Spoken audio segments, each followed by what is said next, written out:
Hello everyone, welcome back to another video where today I wanted to bring you a bit of a shorter video, a bit of a quicker video, because I wanted to cover this story that came out today via Deadline, which confirms that the BBC will stop using AI for Doctor Who promotion after receiving complaints. Yes, that's right, the video I made a short time ago talking about the BBC's use of AI for Doctor Who promotional emails has come to a head, and essentially they've said that this was just a trial run and it is not intended to be used at any point going forwards. This is very, very good news. I'm going to read the article, we're going to discuss, and yeah, we can have a grand old time. Also subscribe if you're new, if you want to know what's going on in Doctor Who world. I try and keep you guys up to date as best I can. Obviously, apologies for this video coming a bit late. I've been a bit busy these last couple of days, but I wanted to talk about this, so let's just get right into it. So as I said, this report comes from Deadline. BBC will stop using AI for Doctor Who promotion after receiving complaints.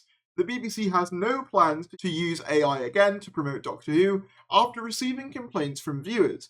The BBC's marketing team used the tech as part of a small trial to help some text for 2 promotional emails and mobile notifications, according to its complaints website, which was intended to highlight Doctor Who programming on the BBC. But the corporation received complaints over the reports that it was using generative AI. It added, "We followed all BBC editorial compliance processes, and the final text was verified and signed off by a member of the marketing team before it was sent." The BBC said, "We have no plans to do this again to promote Doctor Who." The BBC didn't say how many complaints it received, but they are likely to be quite a few in number. The decision to stop promoting via generative AI represents a U-turn from the BBC, who said at the time of the announcement that generative AI offers a great opportunity to speed up making extra assets to get more experiments live for more content that we are trying to promote. At the time, the BBC didn't mention that this would be the only use of the technology for Doctor Who production. In fact, they said quite the opposite. If you remember back to that video, they said how AI thematically ties into Doctor Who, and I said at the time how kind of hilarious that was, given how anti-AI a lot of Doctor Who is. So there's quite a few things I want to break down here. The one that a lot of people have kind of focused in on is the idea that Doctor Who lends itself thematically to AI, which, for any of you who've actually seen Doctor Who for more than 5 seconds, is a pretty dubious statement at best. Well, at least on Gallifrey we can capture a good likeness. Computers can draw. What? Computer pictures? You sit in Paris and talk of computer pictures? Listen, I'll take you somewhere and show you some real paintings painted by real people. The end point of capitalism. Bottom line, where human life has no value at all. We're fighting an algorithm. Oh, that's quite simple. I hate computers and refuse to be bullied by them. So this is a pretty wild statement. I get what they're trying to say. Doctor Who as a sci-fi based property lends itself to AI more than, I don't know, Call the Midwife.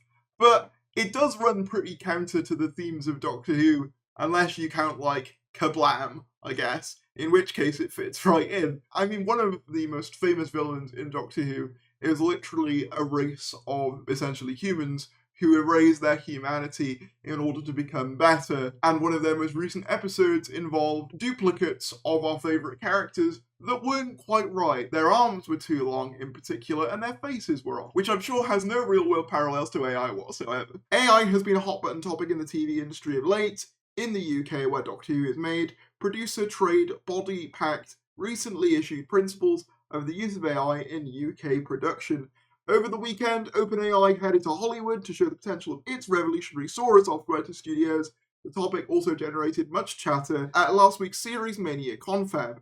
Doctor Who will launch in May on the BBC, and for the first time Disney+, a new trailer was unveiled last week. So yeah, it's very good to hear that they are fully U-turning on this decision.